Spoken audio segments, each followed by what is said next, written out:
ये श्रृंखला सर्व आत्माओं के पिता परमात्मा शिव के द्वारा उच्चारित महावाक्यों के संकलन पर आधारित है।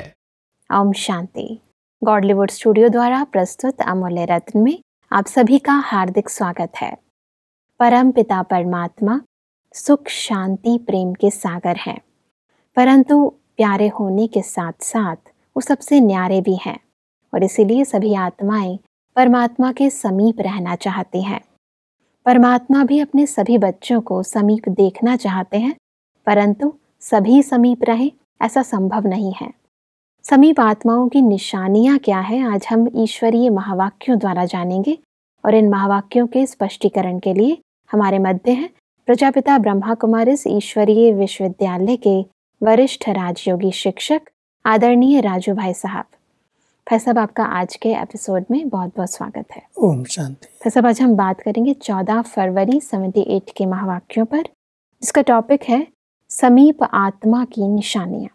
परमात्मा कहते हैं, जितना जो समीप होगा उतना स्थिति में, कर्तव्य में, गुणों में बाप समान अर्थात सदा संपन्न अर्थात दाता होगा। सब समीपता का संपन्नता से क्या संबंध है? जिसके हम समीप रहते हैं उसके संग का रंग लगता है जी। परमात्मा दाता है, सर्वगुण सर्व शक्तियों का भंडार है और उसके समीप रहने वाली आत्माएं उनके समान स्वतः बनती जाती हैं। तो जैसे परमात्मा सर्व गुणों का सर्व शक्तियों का दाता है, तो उनके साथ रहते रहते जो कुछ हम करते हैं कर्मों में परमात्मा के गुण उनकी छवि दिखाई देने लगती है जी। तो परमात्मा कहता है कि समीप रहने वाले की निशानी है, जैसे बाप वैसे बच्चे। तो बाबा दाता है तो बच्चे भी उनके समान दाता बन जाते हैं। उनके हर कर्म से शक्तियों का दान होता है जी, और उसके लिए जरूरी है संपन्नता। परमात्मा कहते हैं कि जैसे बाप हर सेकंड और संकल्प में विश्व कल्याणकारी है, वैसे ही बाप समान विश्व कल्याणकारी होगा। विश्व कल्याणकारी का हर संकल्प हर आत्मा के प्रति, प्रकृति के प्रति शुभ भावना वाला होगा। एक भी संकल्प शुभ भावना के सिवाय नहीं होगा। ये बहुत महीन चेकिंग है कि परमात्मा विश्व कल्याणकारी है और विश्व में एक तरफ प्रकृति है, 5 तत्व हैं, और दूसरी तरफ इतनी सब आत्माएं हैं, दोनों का कल्याण करता है जी। तो जो उनके समीप रहने वाली आत्माएं हैं प्रकृति के प्रति भी इतनी श्रेष्ठ भावनाएं रखेंगी और व्यक्तियों को परिवर्तन करने के लिए भी भावनाएं रखेंगी। तो उनके हर संकल्प में, हर श्वास में सबका भला हो, सबका कल्याण हो, सब आत्माएं और प्रकृति सुखदायी बने, वो शुभ भावनाएं रहती हैं। तो परमात्मा कहते हैं जो मेरे समीप रहते हैं तो उस समीपता के लक्षण बच्चों में भी आते जाते हैं, वो भी प्रकृति और विश्व की सेवा के लिए निमित्त बन जाते हैं।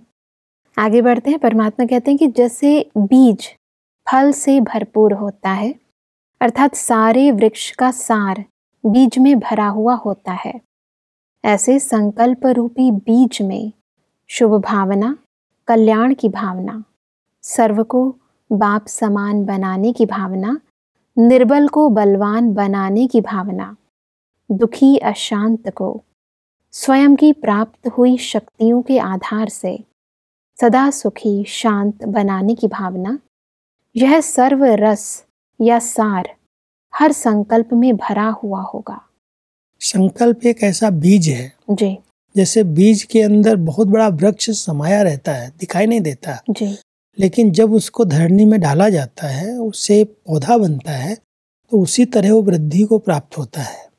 तो परमात्मा कहते हैं संकल्प रूपी बीज में जिस समय जिस कार्य की आवश्यकता है, मान लो आज कोई निर्बल आत्मा है, कोई दुखी अशांत आत्मा है, तो हमारे अंदर वो रहम के संस्कार भरे हुए हैं, हमारे पास सब शक्तियों का स्टॉक अंदर अंदर बीज में समाया हुआ है। तो जिस प्रकार की प्रॉब्लम आएगी, जिस प्रकार का व्यक्ति आएगा, उसी प्रकार का वो संस्कार इमर्ज होगा और वो सेवा करेगा।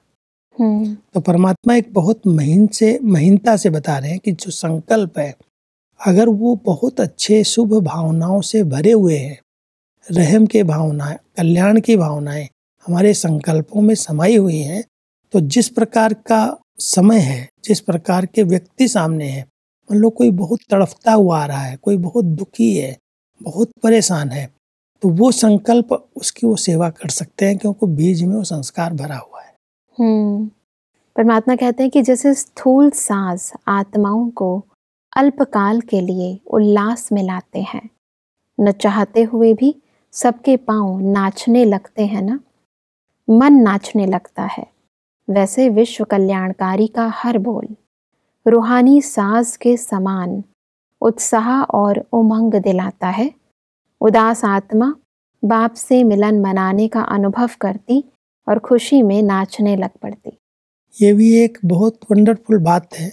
वैसे भी आप देखेंगे कि अगर कहीं पर अच्छे संगीत बज रहे हों, ढोलक बज रही हो, तो न चाहते हुए भी सामने आने वाले उसी में झूमने लगते हैं, उनके पांव भी उठने लगते हैं, थिरकने लगते हैं।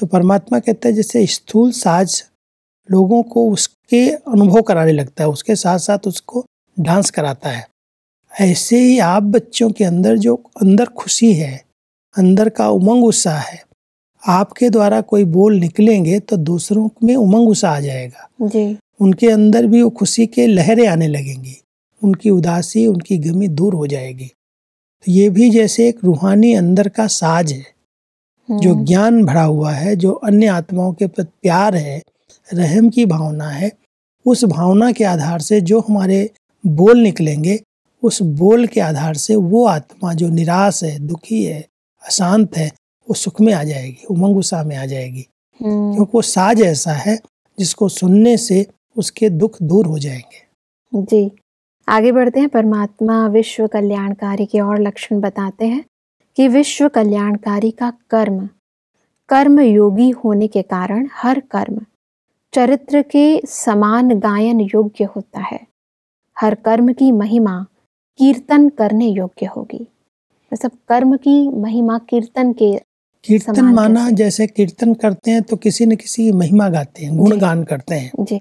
तो जो कर्म हम कर्मयोगी बन करके कर रहे हैं, तो उस कर्मों को लोग अपने गुणगान करेंगे, अपने मुख से वर्णन करेंगे कि फलाना व्यक्ति जो कर्म कर रहा है उसके कर्म करने में बहुत कलाएं हैं, कितने हल्के होकर के, कितना खुशी खुशी से, ऐसे लगता है खेल कर रहा है। तो ये भी जैसे उसके गुणों का गायन हो रहा है। तो ये गुणगान करना ही कीर्तन है वास्तव में जी। भक्ति के अंदर उसको नाम कीर्तन दिया गया है, और कीर्तन में भी किसी न किसी की कीर्ति, उनकी विशेषताओं का गायन किया जाता है। तो ऐसे ही बाबा कह रहे हैं कि जो इस समय कर्मयोगी बन करके आप बच्चे कर्म कर रहे हो, उन कर्मों का प्रभाव ऐसा है, उनको देखने वाले उसका गायन करेंगे जी। तो जैसे कीर्तन गाए जाते हैं, ऐसे उनके गुणों का, उनके श्रेष्ठ कर्मों की व्याख्या अपने आप गायन में ले आएंगे। आगे बढ़ते हैं। तो परमात्मा कहते हैं कि ऐसे विश्व कल्याणकारी आत्मा का हर सेकंड का संपर्क आत्मा को सर्व कामनाओं की प्राप्ति का अनुभव कराता है। कोई आत्मा को शक्ति का, कोई को शांति का, मुश्किल को सहज करने का, अधीन से अधिकारी बनने का, उदास से हर्षित होने का। इसी प्रकार विश्व कल्याणकारी महान आत्मा का संपर्क सदा उमंग और उत्साह दिलाता है, परिवर्तन का अनुभव कराता है, छत्र छाया का अनुभव कराता है। कई बार ऐसे आत्माएं अनुभव करती हैं, संपर्क में जो भी आती हैं जी, जो भी हमारे समीप आती हैं, तो वो अनुभव करती है कि आपके पास आते ही मेरी प्रॉब्लम सॉल्व हो गई, प्रश्न खत्म हो गए। ऐसे लगता है कि आपका जो स्नेह है वो छत्र छाया के रूप में है। और कई लोग सामने से कहते भी हैं, आप ऐसा स्नेह रखना जैसे वो मेरे लिए छतरी बन जाए, छत्र छाया बन जाए। तो ऐसी जो आत्माएं हैं, जो परमात्मा के समीप रहने वाली आत्माएं हैं, उनकी याद में रहने वाली आत्माएं हैं, उनका संपर्क अन्य आत्माओं को भी उमंग उल्लास में ले आता है। उनके लिए वो छत्र छाया बन जाता है। उनको जिस चीज की आवश्यकता है, कोई को शक्ति की जरूरत है, कोई को शांति की, वो सब प्राप्तियां उनके संपर्क में आने से ही होने लगती है। परमात्मा कहते हैं कि लकी तो सभी हो जो बाप ने अपना बना दिया, बाप ने बच्चों को स्वीकार किया अर्थात अधिकारी बनाया, यह अधिकार तो सबको मिल ही गया, लेकिन विश्व का मालिक बनने का अधिकार विश्व कल्याणकारी बनने के आधार से होगा। अब हर एक अपने आप से पूछो, अधिकारी बने हैं, राज्य भाग के अधिकारी बने हैं, तख्त नशीन बनने के अधिकारी बने हैं, या रॉयल फैमिली में आने के अधिकारी बने हैं? ये हर एक को अपने आप से जांच करनी पड़ेगी, पूछना पड़ेगा। लकी तो बन गए क्योंकि हम भगवान के बच्चे बन गए जी, उनके समीप आ गए, उनकी सेवा में साथी बन गए। लेकिन परमात्मा कहता है कि पद का आधार जो भविष्य पद बनने वाला है जी, वो रॉयल फैमिली में आएंगे, राजाई घराने में आएंगे, या नौकर चाकर साहूकार प्रजा में जाएंगे, वो सब अपने आप को अभी से चेक करो। अगर इस समय विश्व कल्याण की संस्कार अपने अंदर डाले हुए हैं, विश्व कल्याणकारी बन करके रहते हैं, बहुत रॉयल संस्कार अपने जीवन में धारण कर रहे हैं, स्वमान की स्वराज्य स्थिति में हम स्थित रहते हैं, तो हम राजाई घराने में आ सकेंगे। अगर हम बाबा के बच्चे बन करके कर्मेंद्रियों के अधीन हैं तो हम भी प्रजा में आ जाएंगे। हमने इतनी सेवाएं नहीं की है, तन मन धन सफल नहीं किया है जी, तो हम प्रजा के भी प्रजा में आ जाएंगे। तो पद का आधार वर्तमान समय की सेवाएं, बिल्कुल, वर्तमान समय की स्थिति।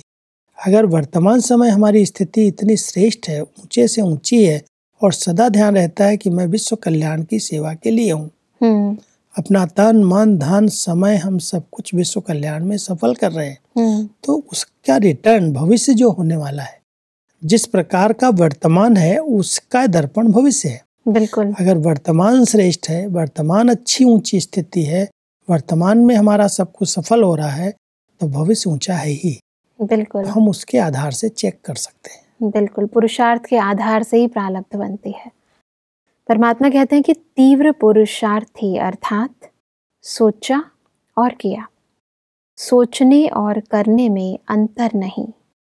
जैसे कई बातों में प्लान बहुत बनाते हैं, प्रैक्टिकल में अंतर हो जाता है।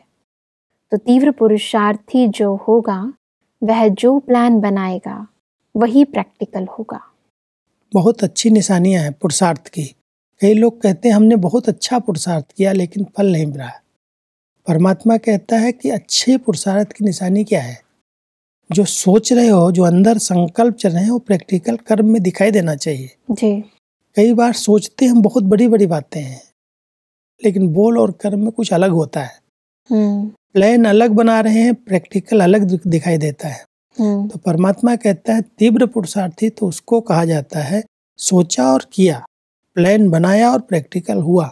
सोचते ही न रह जाएं। कई लोग सोचते रहते, प्लान बनाते रहते, वो कागज पर ही रह जाते हैं। तो प्लान और प्रैक्टिकल के बीच में ये जो अंतर आता है उसका मुख्य कारण क्या है? मुख्य कारण है कि हमारा सिर्फ प्लानिंग करने का विचार चलता है, उसको प्रैक्टिकल स्वरूप देना है, उसके लिए दृढ़ता का संकल्प नहीं है।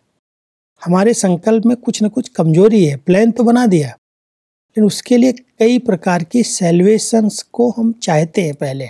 कई लोग प्लान्स बनाते हैं, लेकिन प्लान्स के साथ उनकी जो अंदर की भावना रहती है, इस प्लान्स के साथ साथ हमें इतने लोगों का सहयोग चाहिए, इतना धन चाहिए, ये सैल्वेशन चाहिए। तो प्लान अलग रह जाता है, प्रैक्टिकल अलग हो जाता है। प्लान को प्रैक्टिकल में लाने के लिए जो विचार चल रहे हैं उसको हम तुरंत करने लग जाएं, सहयोग अपने आप में लेगा, साधन अपने आप आएंगे। लेकिन कई लोग उन साधनों को पहले चाहते हैं और प्लान बना लिया, लेकिन प्रैक्टिकल करने के लिए कई प्रकार की कामनाएं रहती हैं, और उन कामनाओं के कारण व्यक्ति उन प्लान को प्रैक्टिकल रूप नहीं दे पाता। इसलिए परमात्मा कहता है कि सब साधन मिलेंगे, सब सैल्वेशन मिलेगी, जो प्लान बनाया है वो करने लग जाओ।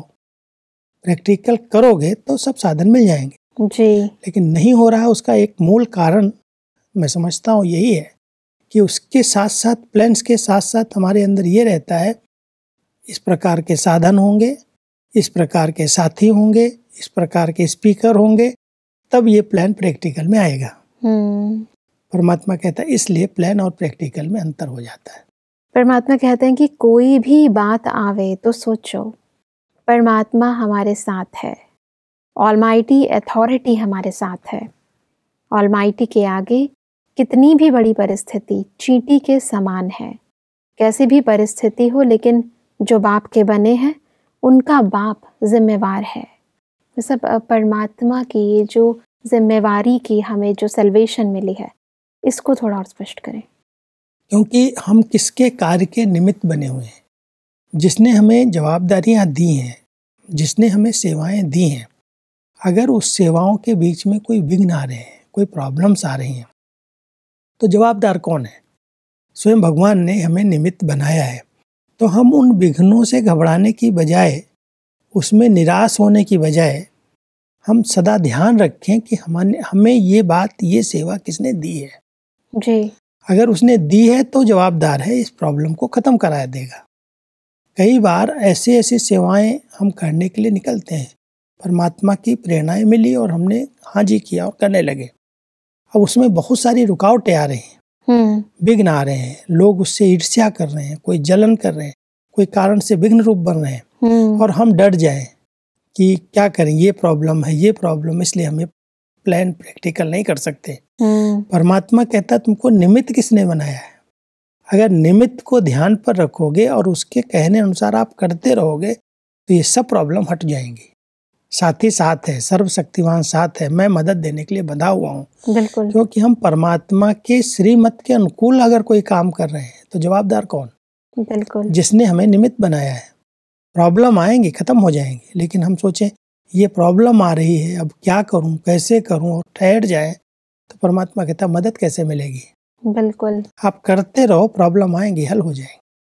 परमात्मा कहते हैं कि मधुबन आना अर्थात अपने को वर्तमान और भविष्य के अधिकारी बनाने का स्टैंप लगना। अधिकारी बनने का साधन है माया की अधीनता को छोड़ना।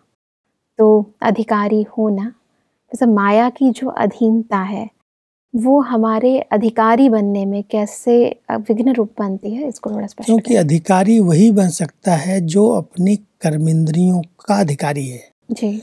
माया कर्मेंद्रियों के अधीन बना देती है और अधीन व्यक्ति कभी भी अधिकार नहीं रख सकता। इसलिए परमात्मा हम सबको अधिकारी बनाना चाहते हैं। अगर हम कोई भी चीज पर अपना अधिकार रखते हैं तो पहले हमारी कर्म इंद्रियां हमारे अधीन होनी चाहिए, उन पर हमारा अधिकार होना चाहिए। जी। हमारा अगर हमारी वाणी पर अधिकार नहीं है, हमारा अपने बोल पर अधिकार, कर्म पर अधिकार नहीं है, मन पर अधिकार नहीं है, वो चंचल है, भटक रहा है, और हम दूसरे पर अधिकार रखते हैं। जैसे कोई ने बच्चे को जन्म दिया, पालना की, बड़ा किया, वो समझता है जब मैंने इतना इसको बड़ा किया, पढ़ाया लिखाया, योग्य बनाया, तो इस पर मेरा अधिकार है। जी। और अधिकार रख करके उसको अपने अधीन रखना चाहता है।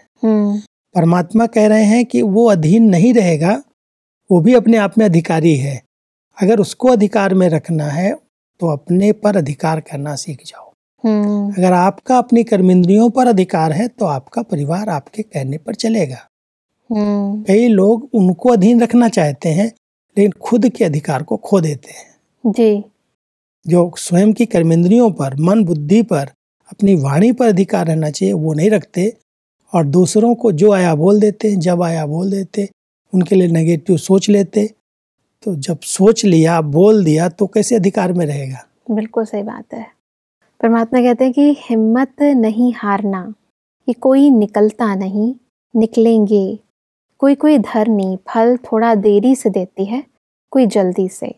इसलिए जहाँ भी ड्रामानुसार सेवा के निमित्त बने हो तो ज़रूर कोई रतन है, तभी निमित्त बने हो। लक्ष्य पावरफुल रखो कि अब हमें सेवा से सबूत देना ही है, तो मेहनत से सफलता हो ही जाएगी। बस अब कई बार ऐसा होता है कि इंसान को लगता है कि जहाँ हम सेवा के निमित्त बने हैं शायद यहाँ की धरनी बहुत कलराठी है। तो सेवाओं में कई स्थान ऐसे हैं जहाँ पर बहुत मेहनत लेती है सेवाएं, लोग निकलते नहीं हैं। कहीं पर कई प्रकार की मान्यताएं होती हैं और उस मान्यताओं के कारण कई स्थानों पर जब शुरू में भी सेवाएं हुई तो बहुत सामना करना पड़ा, बहुत विरोध हुआ।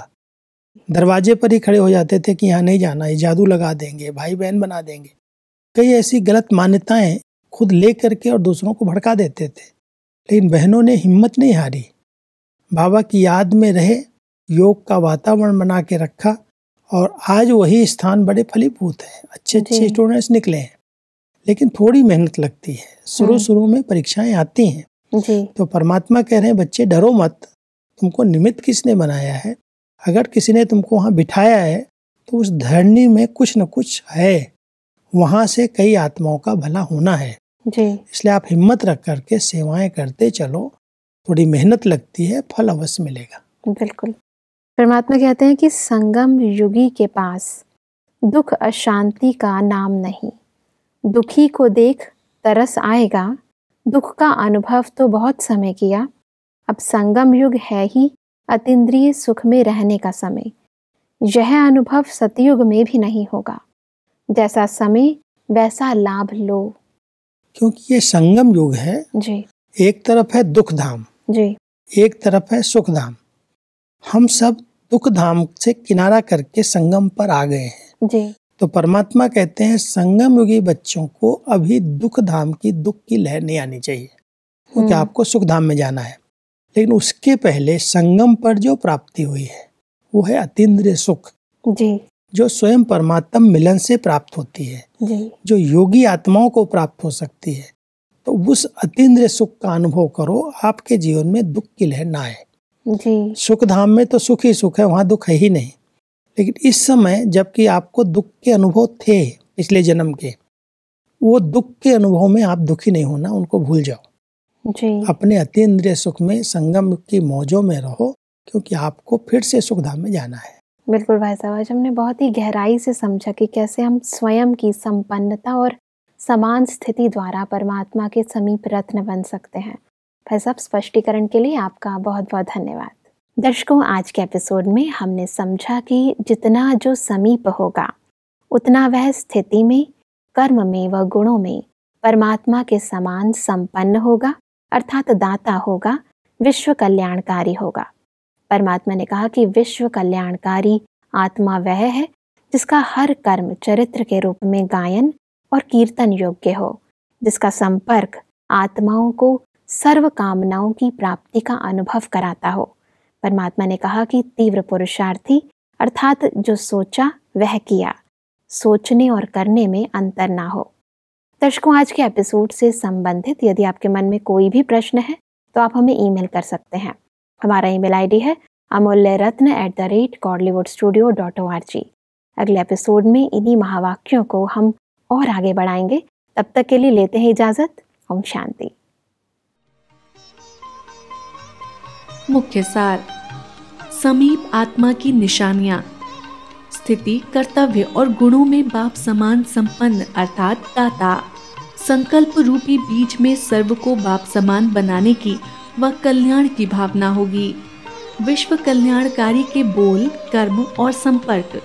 बोल रूहानी साज के समान उत्साह और उमंग दिलाता है, कर्म चरित्र के समान गायन योग्य होता है, संपर्क सर्व कामनाओं की प्राप्ति का अनुभव कराता है। विश्व के मालिक बनने का आधार है विश्व कल्याणकारी बनना। अधिक जानकारी के लिए संपर्क करें Amulya Ratan Godlywood studio, Manmohini Van, Shantivan post, Abu road 307510, district Sirohi, Rajasthan. Email ID है amulyaratn@godlywoodstudio.org। इस श्रृंखला को प्रजापिता ब्रह्मा कुमारीज ईश्वरीय विश्वविद्यालय के सेवा केंद्रों पर क्लास में नियमित रूप से चलाने के लिए गॉडलीवुड स्टूडियो से संपर्क करें।